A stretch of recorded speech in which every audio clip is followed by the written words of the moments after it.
Press वार्ता में पहुंचे जो भी साथी और अन्य जो हमारे जिला के कांग्रेस पार्टी के बहुत ही ईमानदार निष्ठावान जो जिला लेवल के पदाधिकारी, सभी का इस प्रेस वार्ता में स्वागत है।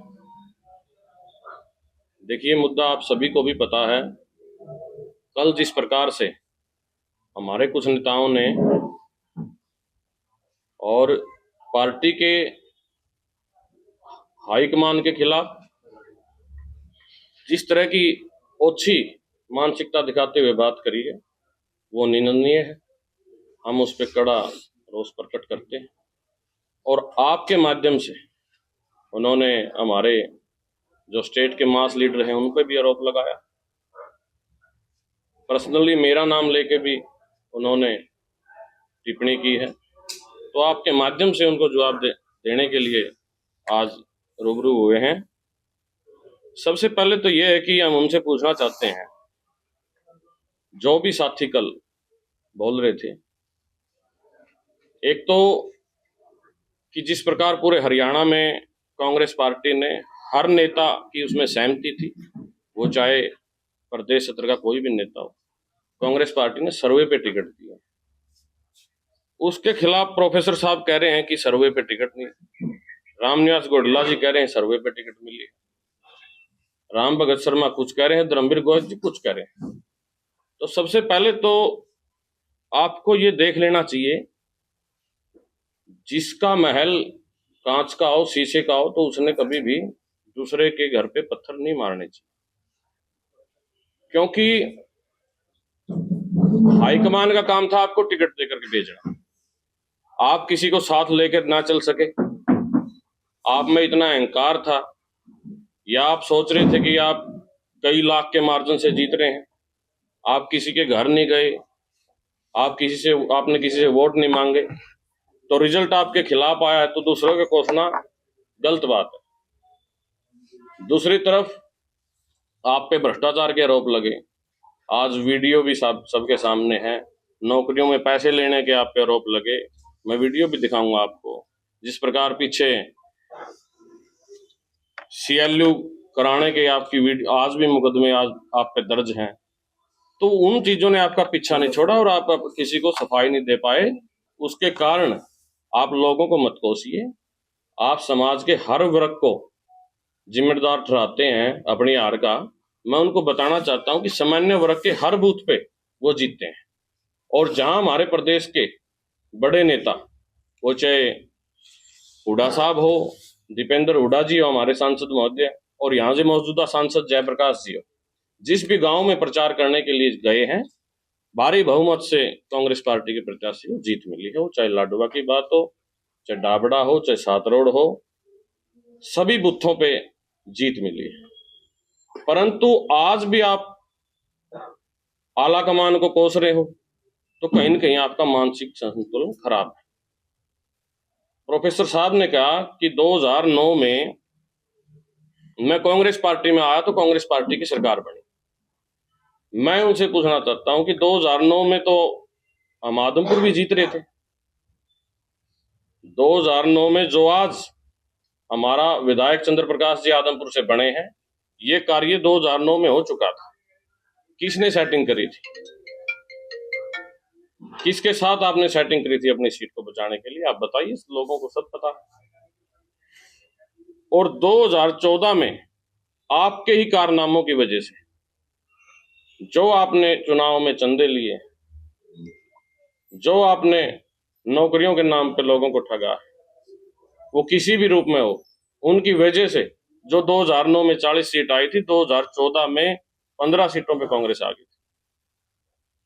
और जो बात करते हैं आप किसी का, अगर राजनीति में किसी का पुत्र कामयाब हो जाता है, देखियो आपको ही पता है, चाहे कोई भी फील्ड हो, हर आदमी ये सोचता है कि मेरे बाद उस धंधे को, उस कारोबार को, या वो चाहे राजनीति हो या चाहे खेल हो, हर आदमी सोचता है कि वो आगे, उसका पुत्र आगे बढ़ाए। फौज में भी रिलेशन की भर्ती आती है। फौजी का भी एक बेटा उसके फादर के रिलेशन के बेस पे उसको छूट मिलती है फौज में जाने की। अगर आपके पुत्र अगर इस काबिल नहीं है, कोशिश आपने भी करी बढ़ाने की, अगर आपके पुत्र काबिल नहीं तो इसमें जमाने का दोष नहीं, किसी दूसरे व्यक्ति का दोष नहीं है। हमारे आदरणीय सांसद जी दीपेंद्र हुड्डा जी ने एक माहौल बनाया पूरे हरियाणा में घूम के। 10 साल हुड्डा साहब का राज था, बड़े सलीके से राज चलाया, प्रदेश में हर व्यक्ति खुश था, चाहे खिलाड़ियों की बात हो, चाहे कर्मचारियों की बात हो, चाहे किसान मजदूर भाइयों की बात हो, 36 बिरादरी का व्यक्ति कांग्रेस के राज में खुश था। और हमारा लोकप्रिय सांसद श्री दीपेंद्र हुड्डा जी अब भी एक ऐसा माहौल बनाया, सालों साल मतलब 365 दिन काम किया, और प्रदेश में लग रहा था भी कांग्रेस की सरकार बनने वाली है। एक तो वो पुत्र है और एक आपके पुत्र हैं। मैं कुछ कहना नहीं चाहता, लोगों को सब पता है कि कौन कहाँ क्या करता है, किस तरह की पार्टी करते हैं, किस तरह के नशे करते हैं, वो लोगों को सबको पता है। अगर कोई राजनीति में किसी का पुत्र मेहनत करके आगे बढ़ता है तो हमारा फर्ज है उसका हौसला अफजाई करना चाहिए, हमने उस पर लांछन नहीं लगाने चाहिए। तो इसी प्रकार आपने कहा कि सर्वे अनिल मान की उन्होंने बात की। मैं पूछना चाहूंगा कि अनिल मान जी से आप पूछो, या तो उससे पूछो या वैसे नाम ले रहे हो आप। अनिल मान जी के साथ हम नलवा भी जीतने वाले थे, लेकिन जो धोखा उन्होंने किया उस धोखे की वजह से हमने नलवा सीट गंवाई। तो इस प्रकार से हमने प्रभारी जी से भी बात की है, पार्टी के अध्यक्ष से भी, हम कांग्रेस पार्टी के जो कार्यकर्ता हैं भाई बैठे हैं, तेजवीर है, ईश्वर मौर्य जी है, सोनू लंकेश जी है, हमारे बैकवर्ड के साथी हैं, हम हाईकमान को भी अवगत कराएंगे इस प्रकार की जो बयानबाजी कर रहे हैं नेता, इनके खिलाफ एक्शन लेना चाहिए। और आपने कल कहा कि कांग्रेस पार्टी एक ऐसा मकान है, जर्जर मकान है कि जिसकी छत कभी भी गिर सकती है। अगर आपको ऐसा लगता है, आप इस तरह के बयान दे रहे हैं, अगर आपको ऐसा लगता है कि ऐसा मकान है तो इस छत के नीचे क्यों बैठे हैं? आप तो पहले भी भाजपा रोहतक जाके भाजपा ज्वाइन करके आए थे, आप तो पहले भी इनेलो में थे, और आप आज भी इनेलो के साथ चोंच से चोंच मिला रहे हो। अगर आपको जाना ये तो जाओ, लेकिन पार्टी के, कांग्रेस पार्टी के जो विचारधारा से जुड़े हुए लोग हैं, आप उन पे लांछन किस प्रकार लगा सकते हो? घोड़ेला जी ने कहा मेरा नाम लेके पर्सनली कि भाई ये बहरूपिया है, इसने खेदड़ लिखता था, अब ये बरवाड़ा लिखता है। मैं जवाब देना चाहूंगा घोड़ेला साहब को कि गांव राम मेरी शान है, वो चाहे खेदड़ हो, बरवाड़ा मेरा परिवार है, लेकिन जो रात के अंधेरे में गांव छोड़कर भागे थे, मैं उनसे पूछना चाहता हूँ उनका गांव कौन सा है, वो बताएं तो जरा। क्यों कुलाणा के लोग इस चुनाव में गाड़ियां भर भर आती थी और इनके खिलाफ प्रचार करने का काम किया? ऐसा क्या इनमें ऐसा क्या कसूर था, वो बताएं लोगों को। जब खुद किस चीज में सक्षम नहीं तो दूसरों को दोष नहीं देना चाहिए। कुलाणा क्या हुआ था? वो लोगों को पता है, वो आपको ही पता है नैन साहब, आप लोगों से पूछोगे तो बता भी देंगे। कुलाणा के लोग गाड़ियों में दिन प्रतिदिन इनके खिलाफ प्रचार करने के लिए आते थे। कारण क्या था? इन्होंने हमारे बैकवर्ड समाज के साथियों को भी नहीं बख्शा। मैं आपको एक वाक्य बताता हूं, विजेंद्र है पंगाल से, पूर्व सरपंच प्रतिनिधि, एमपी साहब ने उसके चाय का प्रोग्राम रखा था। इनको बड़ी टीस थी कि एक आम घर का जब व्यक्ति आगे बढ़ता है तो इनको बड़ी टीस होती थी कि ये फला आदमी आगे कैसे निकले। उन पे इन्होंने राजनीति की, किसी भी तरह के प्रोग्राम होते थे तो उसका रुकवाने का काम कराते थे। पीछे बैकवर्ड का सम्मेलन हुआ, उसमें हमारे बैकवर्ड के जो साथी थे, श्रवण कुमार शर्मा जी, आप पूछ लेना, उस सम्मेलन को भी, हालांकि जो सम्मेलन था वो महापुरुष की जयंती का सम्मेलन था, और महापुरुष की कोई जात नहीं होती, कोई धर्म नहीं होता, वो सबके पूजनीय है, उसको भी इन्होंने खराब करने का प्रयास किया। और कई साथी हमारे सुभाष वर्मा जी हैं, आप बैकवर्ड के साथियों से पूछना कि किस प्रकार की उनकी शुरू से ही एक व्यवहार रहा, जो घमंडी प्रवृत्ति का व्यवहार रहा है, वो किसी को साथ लेके नहीं चल सकते। और इन्हीं का नतीजा आया कि विधानसभा में इतनी बड़ी हार हुई। मैं पूछना चाहता हूं उनको, 2014 में चौथे नंबर पे आया था, क्या वो भी हम लेके आए? पार्टी ने उनको 3 बार टिकट दिया है। 2019 में वो बागी होकर के लड़े थे, उसमें उनकी जमानत जब्त हुई है। 2024 में उनको पार्टी ने टिकट दिया, ऐसी क्या कमी रही बार बार आप हार रहे हो? आप खुद के अंदर झांक के देखो, फिर किसी दूसरे पे दोष दें। राहुल गांधी जी की जो रैली थी वो बरवाड़ा में हुई, और वो इसीलिए रखी गई थी कि ताकि जो कंपटीशन की सीट है या जो भी हुआ हाईकमान का प्रोग्राम था कि उसमें थोड़ी ऊर्जा मिले और फायदा मिले। परंतु एक तरफ तो हमारे दूसरे प्रत्याशी, वो चाहे नड़ुआ की बात हो अनिल मान जी, चंद्र प्रकाश जी, हांसी से राहुल मक्कड़ जी, उकलाना से हमारे नरेश सेलवाल जी, और नारनून से जस्सी पेटवाड़ जी, हजारों की भीड़ लेकर के आते हैं, उस रैली को कामयाब करते हैं। और दूसरी तरफ आप मौजूदा सांसद तक का फोटो नहीं लगाते। क्या ये गलती हमारे कहने से करी थी या किसी ने इसको बोला था? ये इस तरह के जो लोग हैं, ये कहीं ना कहीं मेरे को लगता है या तो बीजेपी से मिले हुए हैं, उनकी पैरोल पे हैं, इस तरह की जो बयानबाजी कर रहे हैं, या किसी न किसी दूसरी पार्टी के कहने से कर रहे हैं, जिससे कांग्रेस पार्टी को नुकसान हो रहा है। तो हम आपके माध्यम से दोबारा फिर उनको यही कहना चाहेंगे कि आप या तो मानसिक रूप से अपना इलाज करवाओ अगर कोई दिक्कत है तो, वरना इस तरह की नाप शनाप बयानबाजी पार्टी के खिलाफ या पार्टी के लिए जो लगातार मेहनत करने लग रहे हैं हमारे आदरणीय नेताओं के खिलाफ न करें, जिससे पार्टी को नुकसान होना चाहिए। आपने जो ये शिकायत की लिखित में की है प्रभारी और अध्यक्ष को, आप लिखित शिकायत भेजोगे? नहीं, लिखित में भेजेंगे हम। हाँ। तो कहीं ना कहीं आपको लगता नहीं कि जैसे कांग्रेस आते हुए हार गई कांग्रेस, तो गुटबाजी आपको लगता नहीं और बढ़ गई है खासकर इससे? नहीं, कोई गुटबाजी नहीं। नेताओं का जिस तरह से आरोप कल उन्होंने करा है, आज आप काउंटर कर रहे हैं। हमारे नेताओं की देखो, प्रदेश सत्र के नेताओं की कोई गुटबाजी नहीं। अगर कोई यहाँ हार के बाद किसी पर ठीकरा फोड़ रहा है तो वो उसकी खुद की कमी। तो दीपेंद्र जी इनको साथ नहीं पाए, आपने बात करें कि सबको साधा, क्या आपकी अपनी पार्टी के कार्यकर्ताओं को नहीं साधा? दीपेंद्र जी ने तो माहौल बनाया था, दीपेंद्र जी की मेहनत की वजह से ही ये आप देखिए वोटों में तो हम बीजेपी से बिल्कुल 9 सीटें ऐसी है जो 22,000 के मार्जिन से आ रहे हैं। ये तो उनकी व्यक्तिगत हार थी कि कांग्रेस पार्टी की। आप ये मानते हैं कि सीएलयू कांड में जो आरोप थे केवल को टिकट देना सही था? गलत है। इन्होंने लोगों को बरगलाया ना।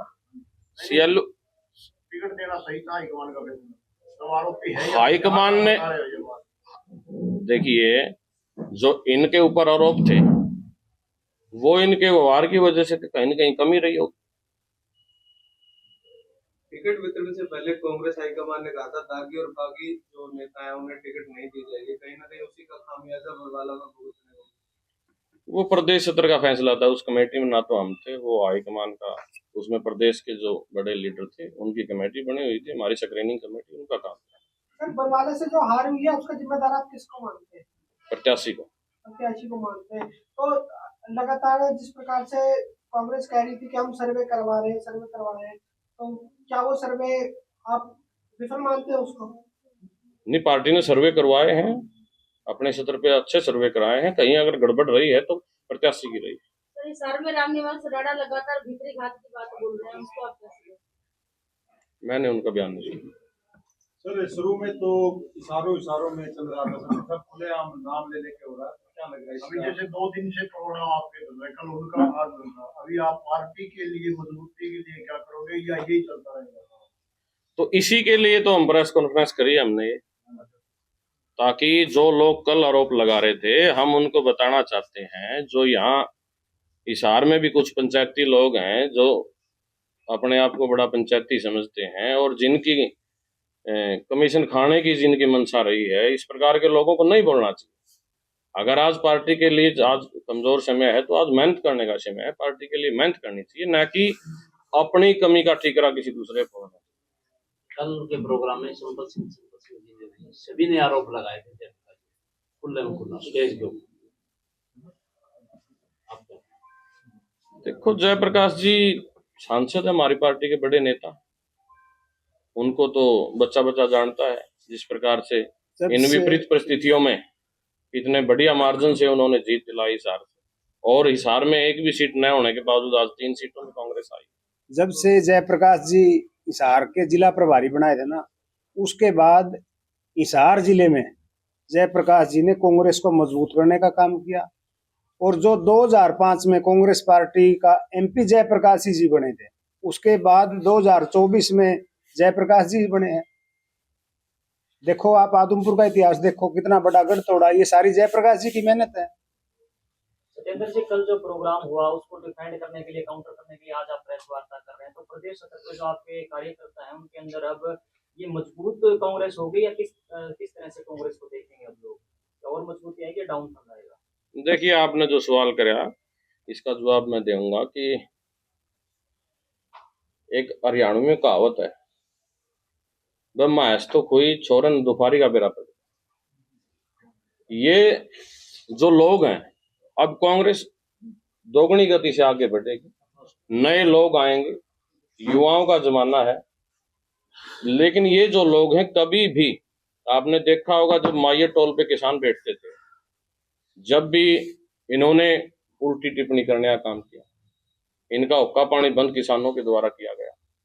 आपने कभी देखा हो, चाहे वो माये टोल की बात हो, बैडोपट्टी टोल की बात हो, बरवाड़ा की टोल की बात हो, कभी सड़कों पे लोग देखे हो तो बताओ।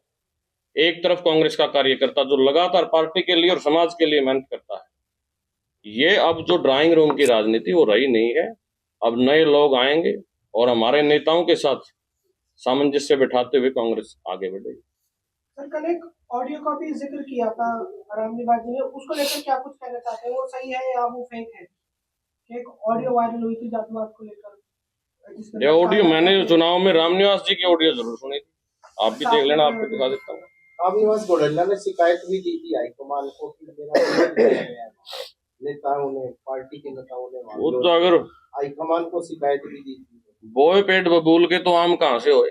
वो जिस गांव में गए हैं उन पे आरोप लगे हैं और आरोपों का जवाब देना चाहिए था। अब मैं आपको वीडियो सुनाऊंगा जिसमें खुल्लम खुल्ला सरसोद बिछड़ी के लोग ये कहने लग रहे हैं कि या तो लोटन वो गेड़ दो, नौकरियां पैसे नहीं ले रखे हो, या हम गेड़ देंगे।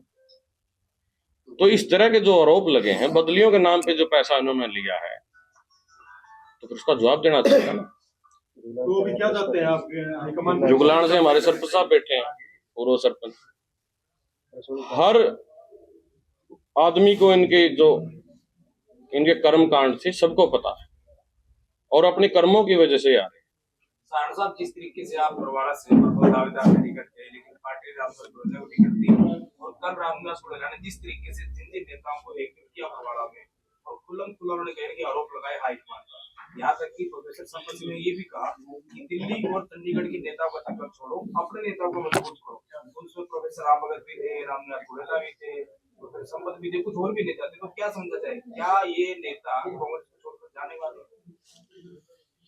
देखिए, मैं समझता हूँ इस तरह की अगर बयानबाजी कर रहे हैं तो फिर पार्टी में तो है ही नहीं, पार्टी को कमजोर कर रहे हैं, जो कि नहीं करना चाहिए। आप कितने दिन में शिकायत देते हो? हम 1 ही 2 दिन में लिखित में शिकायत देंगे, हम प्रभारी जी से भी और बावरिया अध्यक्ष जी से। आप लोगों की तरफ से एक और आरोप लगाया गया था उनके ऊपर कि एमपी के इलेक्शन में उन्होंने मदद नहीं करी। उन्होंने उस बात को एक्सेप्ट किया और सभा में कहा कि माना कि मैंने मदद नहीं की, लेकिन काट भी तो इस पर आपका क्या? देखिए, जो वो कह रहे हैं कि मेरे को इन्होंने अरवा दी, पहली बात तो ये कोई मुद्दा ये जयप्रकाश जी का और गोडला का मुद्दा नहीं है, या जयप्रकाश जी का संपत सिंह का मुद्दा नहीं है। ये मुद्दा है जिससे कि एक आम कार्यकर्ता, मेरे जैसे छोटे सत्र के जो कार्यकर्ता, उनकी भावनाएं आहत होने का मुद्दा। एक तरफ तो ये राज के टाइम मड़ाई खाते हैं।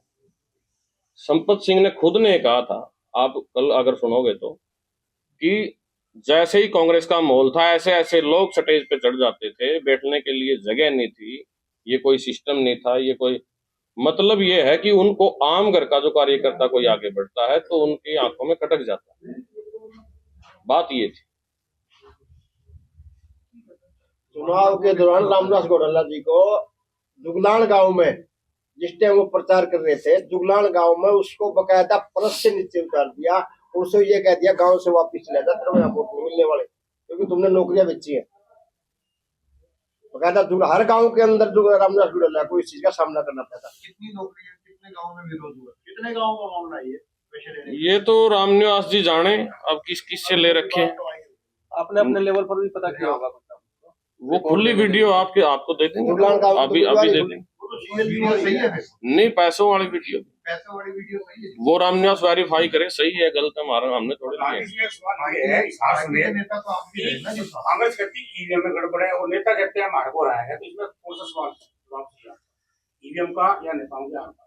जो आरोप ईवीएम का भी ये गड़बड़ी है, बीजेपी ने की है। जो आते वो तो जो कहते कम हैं मार्जिन की हमारे को सीटें थी उनमें गड़बड़ी की है हराया है। आते बीजेपी। लोग कहते हैं हमारे को तो हराया गया, कांग्रेस वालों ने हराया। तो उन्होंने इस चीज पे मंथन करना चाहिए। ईवीएम गड़बड़ है या नेताओं के आरोप? देखिए, ईवीएम आपने देखा हो, अब पीछे रानिया की सीट पे आपने देखा, जो दोबारा 9 बूथों पे जो काउंटिंग की बात थी सरकार ने ना करवाई, वो एक जस्ट मॉक पोल करवाने की बात आई। अगर ईवीएम सही होती तो फिर दोबारा काउंटिंग करवानी। दोनों ही बातें ठीक है, आने वालों का आरोप नहीं, हारने वाले को आरोप में सही नहीं बता रहा, हारने हारने की तो वाले उसकी खुद की कमी रही है। व्यक्तिगत आर्थिक बरवाड़ा से। फिर आपको बरवाड़ा में जाके दिखते हैं। तो मैं उनको बताना चाहूंगा, अगर उन्होंने, भाई ऐसे है, अगर उन्होंने काली कमाई से 200-400 गज की कोठी बना रखी है, तो हमने भी मेहनत की कमाई से 60 गज का प्लाट बरवाड़ा में, हम भी दादा लाई बरवाड़ा के बसिंदे हैं, बरवाड़ा मेरी शान है, बरवाड़ा मेरा परिवार है और बरवाड़ा में ही रहने वाले हैं। उनको तो ये भी एलर्जी है कि हम किसी के सुख दुख में शामिल होते हैं, तो नहीं होना चाहिए। तो सारण साहब, अब आने वाले 5 साल में जो कोर वर्कर हैं कांग्रेस के, वो ये सांप सीढ़ी का गेम देखेंगे या फिर कुछ बेटरमेंट के लिए भी कांग्रेस कुछ करेगी? आने वाले सालों में अब कांग्रेस समझ चुकी है, हमारे पार्टी के सीनियर नेता, ये चले हुए जो कारतूस है इनसे बच के रहना पड़ेगा और जो नई ऊर्जा के साथ कांग्रेस मजबूत होगी। हार के बाद तो पूरी हाईकमान पर भी उठ रही है ना, इन्होंने ऊपर से रवाया, ये रवाया, नहीं, हाईकमान ने तो एक माहौल बनाया, हाईकमान ने किसी को नहीं हरवाया, हाईकमान ने तो सर्वे के आधार पर टिकटें दी। अगर कहीं कमी रही है तो जो व्यक्ति किसी को साथ लेके नहीं चल सका, या कई सीटों पे ईवीएम की भी गड़बड़ी आई है, जो कम मार्जिन की सीटें थी। हमारे नेता चौधरी भूपेंद्र सिंह हुड्डा जी और प्रदेश अध्यक्ष चौधरी उदयभान जी ने जो 10 साल, और हमारे लोकप्रिय सांसद आदरणीय दीपेंद्र सिंह हुड्डा जी ने जो 10 साल फील्ड में मेहनत की, उसी के माहौल के अनुसार आप तो सभी जगह देखते हो कि रात के 2-2, 3-3 बजे सोते हैं दीपेंद्र जी, इतनी फील्ड में मेहनत की। और इसी तरह हमारे यहाँ से सांसद आदरणीय श्री जयप्रकाश जी, वो भी 2-2, 3-3 बजे तक फोन उठाते हैं, लोगों के सुख दुख में शामिल रहते हैं, संघर्ष करते हैं, और इन्होंने सब ने मिलकर कांग्रेस पार्टी के पक्ष में माहौल बनाया। और कुछ जो ये कल की बातें हैं रामनिवास गोडेला की, तो अपनी व्यक्तिगत हार थी, वो अपने आप को बैकवर्ड समाज का बहुत बड़ा नेता मानता है, उसने प्रोग्राम भी करे, लेकिन जहाँ बैकवर्ड समाज की आबादी ज्यादा है वहां देखो उन गांव में कहीं से 1000 वोटों से आ रहा, कहीं से 800, लेकिन हम जाति पाति के खिलाफ हैं। कांग्रेस पार्टी 36 बिरादरी की पार्टी है, इसमें हर फूलों की तरह, हर बिरादरी के गुलदस्ते की तरह 36 बिरादरी की पार्टी है। बैकवर्ड के सम्मेलन उन्होंने पूरे हरियाणा में करे, रोटा साहब चीफ गेस्ट बनाया कि किसी ने उनको बुला लिया? चौधरी भूपेंद्र सिंह हुड्डा जी ने बनाया। उन्होंने आज उनका आरोप लगा रहे हैं, बोलो उनका एक तो हाईकमान का पैमाना गलत था, एक सीएलयू का आरोपी पहले घोषणा दी आपने, नहीं बड़ी हो कि हम किसी आरोपी को टिकट नहीं देंगे, और सबसे पहले टिकट आपकी चलो पुराना राष्ट्र में आई, पुराना नारमोल बरवाड़ा की टिकट घोषणा करी, हाईकमान की गलती, उसको ढिल्ला से पहले हाईकमान की गलती आपकी। हाईकमान देखिए, हम टिकट, भाई साहब, हम टिकट बांटने वाले में नहीं बैठे थे, ये प्रदेश सत्र के नेताओं का काम था, और मैं समझता हूँ कि सर्वे के आधार पर टिकटें दी गई। फिर भी कहीं कुछ वादों के साथ बीजेपी ने बरगलाने का भी काम किया है, ईवीएम का भी गड़बड़ी हुई है, इसलिए हम सरकार नहीं बना पाए।